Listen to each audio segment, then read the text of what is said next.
Imagine waking up one day to discover that most people around you no longer question anything, that the world has become so loud, so fast, and so saturated with information that the human mind, once a powerful tool for investigating, discerning, and growing, has transformed into a sponge that simply absorbs without questioning.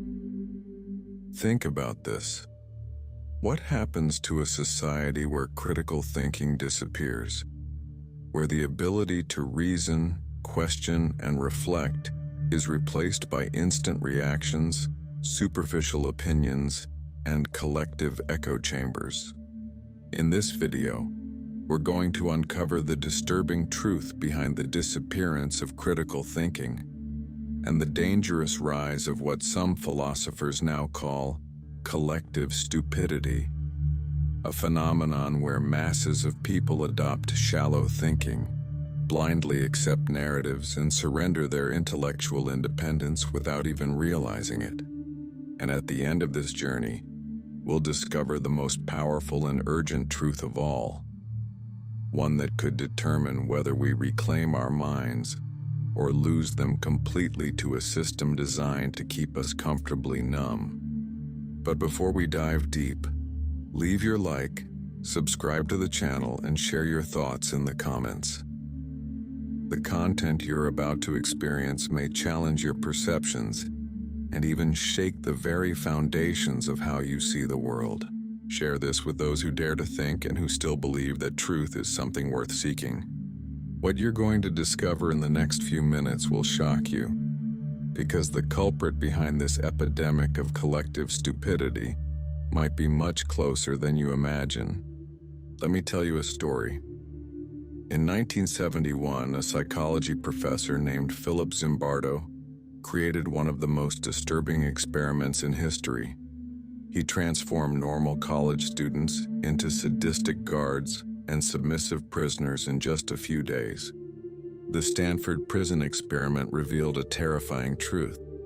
Ordinary people can be easily molded to accept and perpetuate systems of oppression as long as these systems appear normal.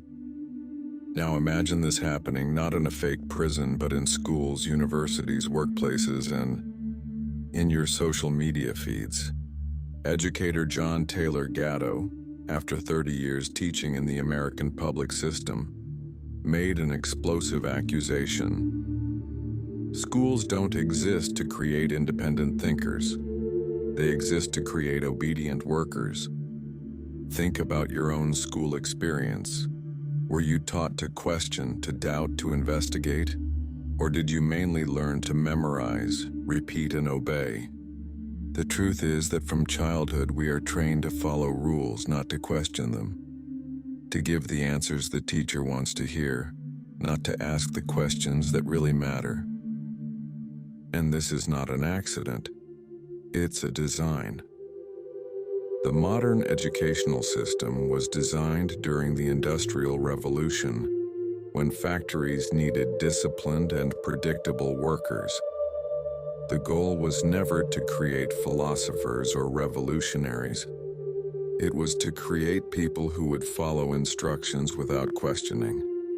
We discovered something even more sinister. Your own brain might be conspiring against you. Here's an uncomfortable truth. Your brain wasn't made for truth, it was made for survival. Neuroscientist Daniel Kahneman won the Nobel Prize proving something revolutionary. We don't make rational decisions. We make emotional decisions and then invent logical justifications for them. Our brain operates on two systems. System 1, fast, automatic, emotional. System 2, slow, deliberate, logical. Guess which one you use 95% of the time? Exactly, System 1. The problem is that this system is easily manipulable. What's your first reaction when you see news that confirms something you already believe? Do you share it immediately or pause to investigate the source? If you're like most people, you share first and investigate later, or never. This has a name: confirmation bias. Your brain automatically accepts information that confirms your beliefs and rejects those that contradict them. Not because you're stupid, but because questioning your own beliefs causes psychological pain. Imagine discovering that a fundamental belief of yours is wrong. That would mean admitting you were deceived, that you wasted time defending a lie, that people you despised might have been right. It's easier to live in illusion. And social media has turned this into an exact science. Facebook, Instagram, TikTok, and YouTube algorithms are designed to give you more of the same. They create filter bubbles where you only see opinions similar to yours. Result? You become increasingly extreme in your beliefs, increasingly convinced that you're right, increasingly intolerant of those who disagree. But there's something even more dangerous happening, and it's turning intelligent people into intellectual zombies. I'm going to ask you a question that will hurt. How long can you go without checking your phone? If you're like the average person, you check your phone more than 150 times a day. That means every 6 minutes you're awake, you interrupt what you're doing to look at a screen. This isn't addiction, it's programmed brain destruction. Neuroscientist Marianne Wolf discovered something frightening. Our brains are being physically altered by excessive use of digital technology. We're losing the capacity for deep reading, sustained concentration, and complex thinking. In the past, you could read an entire book, watch a movie without pauses, have long conversations without distractions. Today, you can barely read an entire article without picking up your phone. And it's not your fault. It's sabotage. Tech companies hire the same psychologists who work in casinos to make their products addictive. They study how to release dopamine in your brain to keep you always coming back. Every notification, every like, every comment is calculated to hijack your attention. And attention is the fundamental ingredient of critical thinking. Think about it. How can you deeply analyze an idea if your mind is constantly being interrupted? How can you contemplate the nuances of a problem if you're addicted to quick answers? You can't. And that's exactly what they want. Who are they? Anyone or any institution that benefits when you don't think. Politicians, big corporations, influencers, extremists. They all thrive when you react instead of think. Carl Sagan predicted this decades ago. We live in a society profoundly dependent on science and technology, in which hardly anyone knows anything about science and technology. And here's the most terrifying part of all this. Something that even very intelligent people don't realize about themselves. Have you ever stopped to think about how many of your opinions are actually yours? Do this mental exercise. Take a strong belief you have about politics, religion, or social issues. Now trace the origin of that belief. Where did it come from? Did you arrive at it through careful investigation and analysis of multiple perspectives? Or did you simply absorb it from your environment? The truth is that most of our convictions are mental viruses we caught from others. Psychologist Erich Fromm called this escape from freedom. He discovered that many people secretly want to give up the freedom to think because thinking is laborious and scary. It's more comfortable to let others think for you. It's easier to follow the crowd than to chart your own intellectual path. And we live in an age where this has never been easier. Observe how debates work on social media.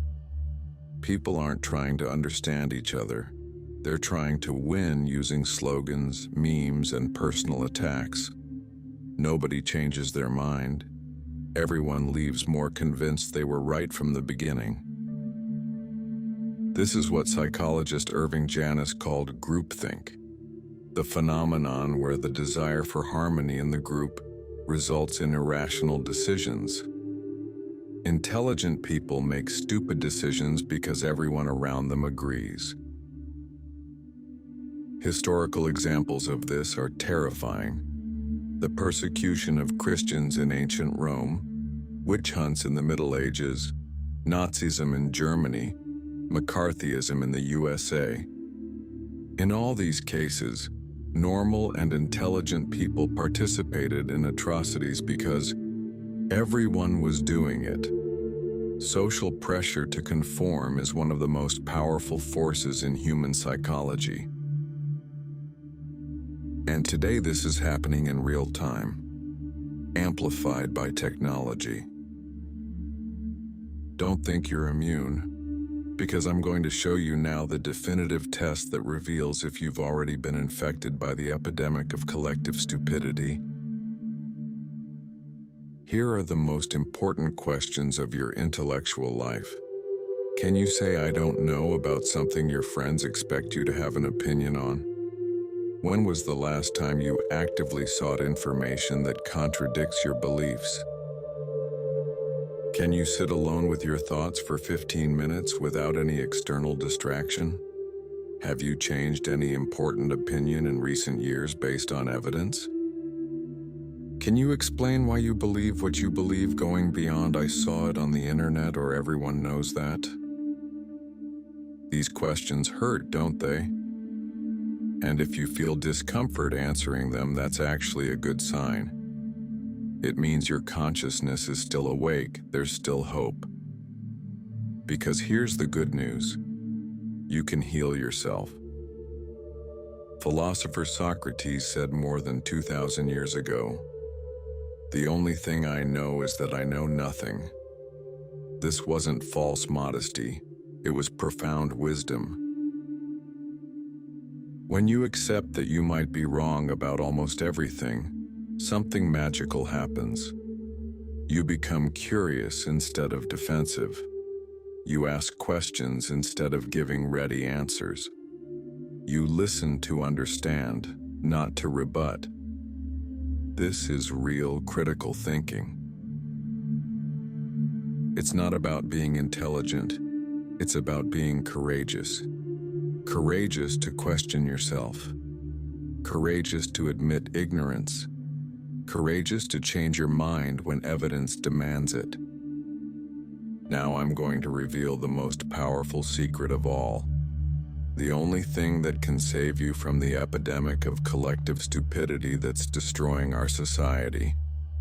Here's the final truth, the most important of all. Critical thinking is not just an intellectual skill, it's an act of rebellion. In a society that profits from your ignorance, thinking clearly is revolutionary. In a culture that rewards conformity, questioning is dangerous. In a world addicted to certainties, admitting doubts is courageous. Every time you pause to think instead of react, you're fighting against the system. Every time you say, "Let me research this better," instead of blindly accepting, you're freeing yourself. Every time you ask, "Who benefits from this narrative?" you're seeing through the matrix, because that's what we're living in, a mental matrix. A constructed reality where you're programmed to consume, obey, and not question. Where your attention is sold to advertisers, your data is collected by corporations, and your emotions are manipulated by politicians. But you can wake up. Philosopher Jiddu Krishnamurti said, "To understand the immeasurable, the mind must be extraordinarily quiet." In that silence, in that pause between stimulus and response, lies your freedom. Because this is the truth. In an age where ignorance is loud and confidence is mistaken for competence, thinking deeply is not just a personal virtue, it's a public service. The future of any society doesn't depend on the volume of its opinions, but on the quality of its thoughts. And now you have a choice to make. You can close this video and go back to autopilot. You can continue being just another in the crowd, reacting to stimuli, repeating slogans, living in the illusion that your opinions are yours. Or you can wake up. You can accept the scary and liberating responsibility of thinking for yourself. You can begin the most important revolution of your life, the revolution of your own mind. Because when you start thinking clearly again, everything changes. You become harder to manipulate. You see through illusions. You stop being a passive consumer of ideas and become an active seeker of truth. And in that act, however small it may seem, you light a flame. A flame that has burned throughout history in philosophers, scientists, revolutionaries, and truth seekers who refuse to stop thinking. The final question is, will you join this silent revolution? Because the world doesn't need louder voices, sharper arguments, or more extreme opinions. The world needs deeper minds, minds willing to sit in complexity, minds courageous enough to say, I don't know, but I'm willing to learn, minds that don't seek to win debates, but to understand reality. If you've made it this far, you've already begun. Now stay curious, stay awake, and above all, and keep thinking. If this message touched you, share it, not because it's trendy, but because it's necessary. Leave a comment with your reflections, your doubts, your discoveries, because critical thinking doesn't grow in silence, it grows in dialogue. And remember, the most revolutionary thing you can do at this moment is not to shout, not to conform, not to repeat. It's to think. Thanks for watching. Until the next video.